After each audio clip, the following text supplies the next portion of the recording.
अस्सलाम वालेकुम students. Personality theory में हम जॉर्डन एल्पोर्ट की थ्योरी के रिमेनिंग कॉन्सेप्ट्स पढ़ते हैं।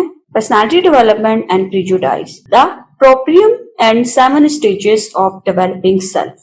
Sense of self was formerly labeled as the proprium, me as felt and known। अब ये जो सेल्फ था, इससे रिलेटेड जो सेंस है, इसको पहले प्रोप्रियम की इसके लिए वर्ड यूज होता था, टर्म यूज हुई, और इसका मतलब ये है कि मुझे जाना जाता है, महसूस किया जाता है। यानी सेल्फ जो है वो इस तरह का हो कि उसको ये हो कि वो बाकायदा महसूस भी होता है और उसके हवाले से पता है कि सेल्फ है क्या। ये सेंस होना चाहिए एक पर्सन के अंदर। The self as object of knowledge and feeling. अब ये जो सेल्फ है ये बाकायदा एक आप समझ लें कि नॉलेज इसको लेना कहते हैं, एक ऑब्जेक्ट है जो नॉलेज, जिससे नॉलेज लिया जाता है या जिससे एहसासात को समझा जाता है। अब कुछ स्टेजेस हैं जो एल्पोर्ट ने डिस्कस की। इसमें स्टेज 1 है early infancy. It involves no sense of self. अब ये एक ऐसी स्टेज है अर्ली इन्फेंसी कि जिसमें पर्सन को नहीं पता होता, कोई सेंस ऑफ सेल्फ नहीं है, यानी वो अपनी सेल्फ को उस तरह एक्नॉलेज नहीं कर पा रहा, उस तरह पहचान नहीं पा रहा है कि जैसे अगर उसे उसका एक अपनी एक सेल्फ की आइडेंटिटी है, पता है ये मैं हूँ, और वो अपने आप से उसको सेपरेट नहीं करके नहीं देख पाता है। और सेंस के हवाले से उस तरह नॉलेज भी नहीं होता, ना ही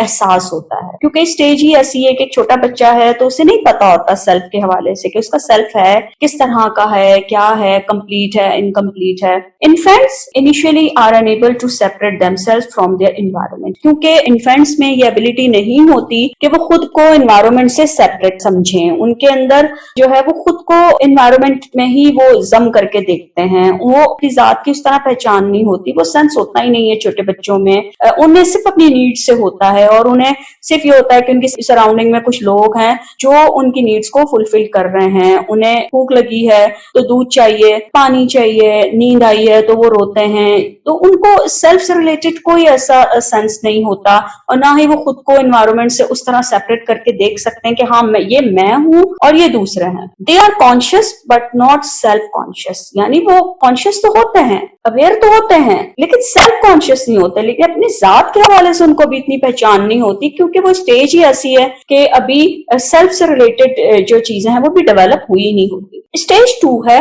bodily self. Infants display sign of bodily self, sensation that emanates from the muscles, joints, tendons, eyes, ears and so on। अब यहाँ पे अगर कोई सेल्फ है भी बच्चों का तो वो बॉडी से रिलेटेड हो, कि उनके बॉडी में जो चेंजेस इन्हें लग रही होती हैं, इन्हें कोई सेंसेशन हो रही है, मसल्स के जरिए जो चीजें महसूस होती हैं, जॉइंट्स हैं उनके जरिए महसूस होती हैं, कानों से जो सुनते हैं, जो 5 सेंसेस को यूज कर रहे हैं, टच कर रहे हैं किसी चीज को। आप छोटे बच्चों को देखें कि वो उनके हाथ में अगर कोई चीज है तो फौरन मुंह में डाल, तो वो इस तरह चीजों को सेंस करते हैं। तो वो जो भी उनके बॉडी को यूज करते हुए, मसल्स को, जॉइंट्स को, टेंडन्स को, आइस को, एयर्स को, 5 विजन को यूज करके अपनी टंग को भी यूज करते हैं, इन चीजों के जरिए वो सेंसेशन उनको मिलती है और समझने की कोशिश करते हैं। तो वो जो भी चीजें होती हैं वो बॉडली सेल्फ से रिलेटेड होती हैं, लेकिन वो अभी साइकोलॉजिकली उन्होंने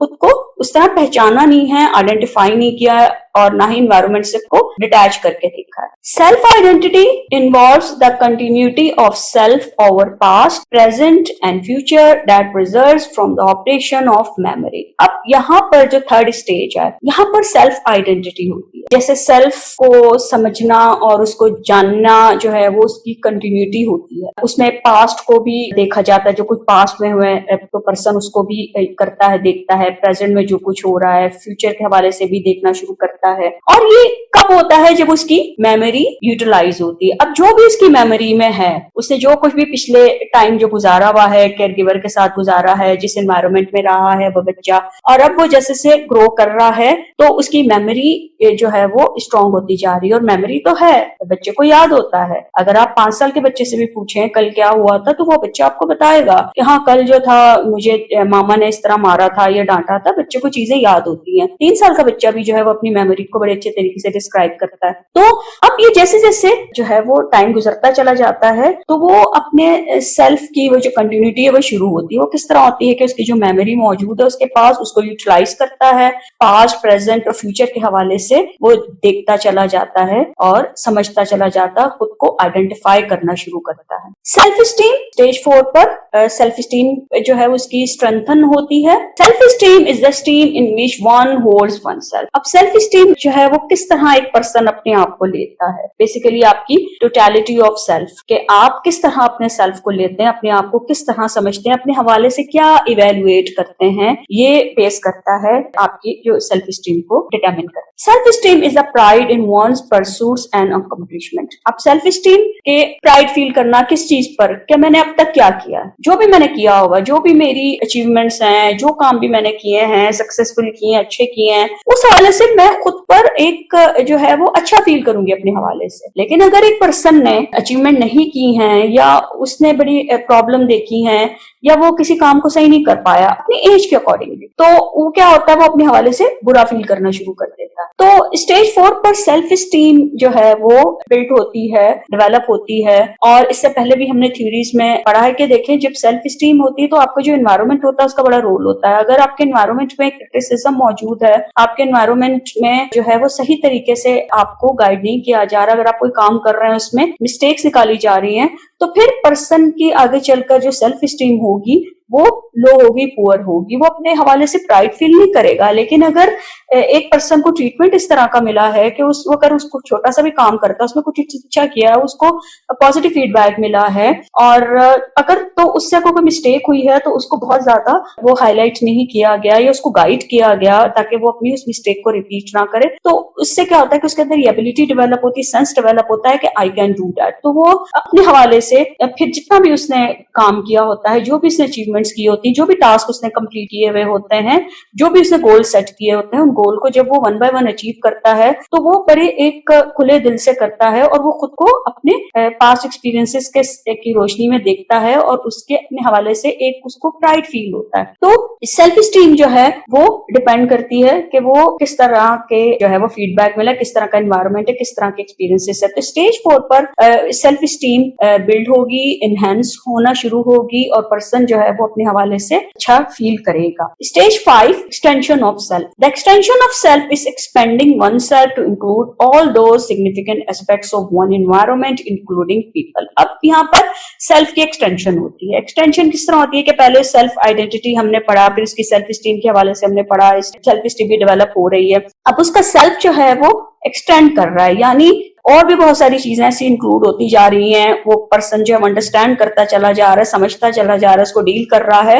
और वो उसके साथ का हिस्सा बनती जा रही हैं, जिनसे वो सीख भी रहा है और अपने सेल्फ को दिन ब दिन आइडेंटिफाई कर रहा है। अब यहाँ पर वो तमाम सिग्निफिकेंट एस्पेक्ट होंगे जो एनवायरनमेंट से रिलेटेड होंगे, जिसमें लोग भी शामिल हैं, यानी उसके जो सेल्फ है उसकी एक्सटेंशन जो है वो एनवायरनमेंट तक है। वो ऐसा नहीं है कि वो बिल्कुल एक अलग इंसान बनकर बस अलग से है और उसकी अपना एक सेल्फ है, लेकिन वो एनवायरनमेंट में जो चीजें हैं वो आहिस्ता आहिस्ता उसमें वो तमाम चीजें इंक्लूडेड होंगी। अपने इर्द गिर्द के लोग के अगर आप देखें तो आपका जो एनवायरनमेंट है वो भी तो आपकी जिंदगी का हिस्सा है, आपका पार्ट है। आप जिन लोगों से इंटरेक्ट करते हैं, फिर आप जो आपके इर्द गिर्द लोग होते हैं उनको जब तक आप जानते नहीं हैं, उनको जब तक पहचानते नहीं हैं, तब तक आप खुद को भी नहीं जानते। आप देखते ना, आप फिर कहते हैं ये मेरी मदर है, ये मेरे भाई है, ये मेरी बहन है। तो जब आप ये कहते हैं कि ये मेरा भाई है, ये मेरी बहन है, ये मेरी अम्मी है, ये मेरे दादा हैं, ये मेरी दोस्त है, तो इसका मतलब है कि आप जो है वो बेसिकली आपके सेल्फ की एक्सटेंशन हो रही है। आप अंडरस्टैंड कर रहे हैं, रिलेशंस को अंडरस्टैंड कर रहे हैं, मामलात को अंडरस्टैंड कर रहे हैं और आप दिन ब दिन अपने आप को जान रहे हैं कि हाँ ये मेरी चीज है, ये मेरी है, ये मुझसे बिलोंग कर। Self image. The self image is composed of the hopes and aspirations that develop from the perception and expectations that other have oneself. अब जो सेल्फ इमेज होता है वो क्या होता है? Basically person perception of self. एक पर्सन जो है वो अपने हवाले से किस तरह सोचता है, अपने आप को कैसे परसीव करता है, पॉजिटिव परसीव करता है, नेगेटिव परसीव करता है, वो किस तरह देखता है अपने आप। तो ये वो सारी चीजें डेवलप कहाँ से हुई होती हैं? ये उस एनवायरनमेंट पे होती हैं। आपका जो भी एक्सपेक्टेशन, आपके परसेप्शंस हैं, जो दूसरे लोग जो हैं वो आपको कैसे लेते हैं, किस तरह देखते हैं, आपकी सारी चीजें जो है वो आपके अंदर आपकी सेल्फ इमेज को स्ट्रॉन्ग करती हैं। और सेल्फ इमेज में होप्स भी आ जाती हैं कि आप कितने पूरी उम्मीद रहते हैं। अगर सपोज आप अपने हवाले से एक आपका परसेप्शन एक पॉजिटिव है तो आप होपफुल भी रहते हैं कि हाँ मैं ये कर सकती हूँ, आपकी बड़ी डिजायर्स भी होती हैं, आप बहुत कुछ अचीव भी करना चाहते हैं। तो ये चीजें भी इस स्टेज 5 पर जो है वो स्ट्रेंथन होती हैं, सेल्फ इमेज भी दिन ब दिन स्ट्रांग होता है, पॉजिटिव भी हो सकता है, नेगेटिव भी हो सकता है, दोनों तरह की चीजें हो सकती हैं। Stage 6 rational coper, the sense of selfhood that is not merely able to solve problems but also can reason them through in the head and come up with logical solution। अब जो सेंस ऑफ सेल्फहुड है वो सिर्फ ये नहीं है कि आप प्रॉब्लम को सॉल्व करेंगे, कि करना है बस, कि जैसे आपका एक सेंस डेवलप हो गया कि आपको पता चल गया आप कौन है, आपको अपनी आइडेंटिटी हुई, आपकी सेल्फ स्टीम स्ट्रेंथन हुई है, आपका एक पॉजिटिव सेल्फ इमेज है, तो अब आप इस काबिल हैं कि आप प्रॉब्लम को सॉल्व कर सकते हैं। जब 6 स्टेज पे जाएंगे तो पर्सन जो है वो इस काबिल होगा कि वो प्रॉब्लम को सॉल्व कर सकता है। लेकिन यहाँ पर ये भी देखें कि प्रॉब्लम का सोल्यूशन जो है वो एज के अकॉर्डिंगली होता है। जिस एज में आप हैं उस लेवल पे जो इश्यूज हैं आप उनको करें। जाहिर सी बात है अगर आप 25 ईयर के हैं तो एक पर्सन अगर 65 का है तो वो अपनी एक्सपीरियंस की बेसिस पर जो भी जिस एंगल से वो चीजों को देखेगा उस एंगल से अगर आप कहें कि आप वो सारे प्रॉब्लम भी सॉल्व कर ले एक बंदा इस एज में, तो ऐसा नहीं हो सकता। तो बाज़ औक़ात हमें जो है वो हमारी एज होती है या हमारा जो एक्सपीरियंस होता है या जितनी जिंदगी हमने गुजारी है वो भी बड़ा रोल प्ले करती है कि हम प्रॉब्लम को सॉल्व कैसे करते हैं। तो सेंस ऑफ सेल्फहुड में आपको ये चीज देखनी होती है कि वो सिर्फ इसी से एसोसिएटेड नहीं है कि बस जो भी प्रॉब्लम सामने आया उसको सॉल्व कर दिया। इसके अलावा कुछ ऐसी चीजें भी होती हैं कि जहां पर आप डायरेक्टली उस प्रॉब्लम को सॉल्व तो नहीं कर रहे हैं लेकिन आप उस मामले को समझ रहे हैं। आपके जहन में एक बात है, एक मामला आपके सामने, आप अपने दिमाग को इस्तेमाल करते हैं, उसका कोई लॉजिकल रीजन ढूंढते हैं, उसको समझते हैं, उसको रीजन आउट करते हैं और फिर कुछ लॉजिकल सोल्यूशन भी होता है। और बाज़ औक़ात आप वो सोल्यूशन किसी को बता भी रहे होते हैं कि ये नहीं कि आप डायरेक्टली उसको कर रहे हैं। जो बंदा डायरेक्ट उस प्रॉब्लम को देख रहा है, उसे कोप कर रहा है, तो बाज़ औक़ात आप उसको भी करते हैं। तो ये भी हो सकता है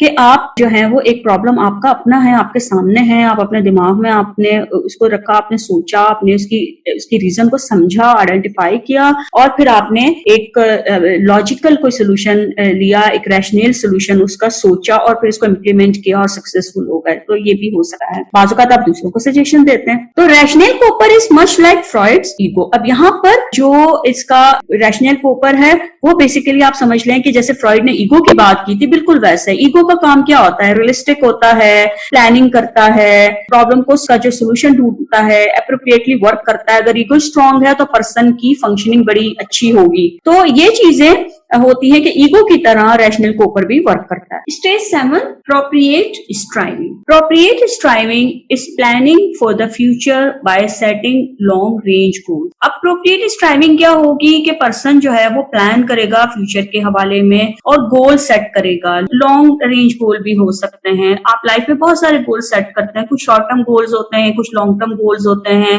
फिर आप देखते हैं कि वन बाय वन आपने कैसे उन गोल को अचीव करना है। तो 7 स्टेज पे जाकर पर्सन इस काबिल हो जाएगा कि वो प्लान कर सकता है अपनी लाइफ के हवाले से, अपने फ्यूचर के हवाले से, अपने गोल्स जो हैं, लाइफ गोल्स को सेट कर सकता है। During adolescence people come to realise that success in life will depend on planning ahead. अब ये एडोलेसेंस फेज में जाकर लोगों को ये एहसास होता है कि अगर आप जिंदगी में कामयाब होना चाहते हैं तो आपको प्लानिंग करनी पड़ती है। विदाउट प्लानिंग तो कुछ नहीं होता। अगर आपने गोल सेट ही नहीं किया, आपने कुछ प्लान ही नहीं किया है, तो फिर आप उसको कैसे अचीव करेंगे, कैसे टारगेट करेंगे? वन बाय वन आप जो है प्रायोरिटी सेट करते हैं, आप गोल सेट करते हैं और फिर देखते हैं कि हाँ अभी आपने कौन से गोल को टारगेट करना है, नेक्स्ट टाइम आप किस गोल को टारगेट करेंगे। तो जब तक आपको ये एहसास नहीं होगा तब तक आप लाइफ में उस तरह सक्सेसफुल नहीं हो सकते। तो आपकी सक्सेस जो होती है वो डिपेंड करती है कि आपने प्लानिंग कैसे की है, किस तरह की है। लेकिन ये भी याद रखें कि प्लानिंग सिर्फ ये नहीं होती कि आपने कर लिया कि हाँ ये गोल है मेरा, मैंने इसको करना है, इस तरह करना है। प्लानिंग में आपको अपने तमाम रिसोर्सेज को भी चेक करना होता है, रिसोर्सेज को भी एस्टिमेट करना होता है। आपके जितने इंटेलेक्चुअल रिसोर्सेज हैं, आपके इकोनॉमिक रिसोर्सेज हैं, आपके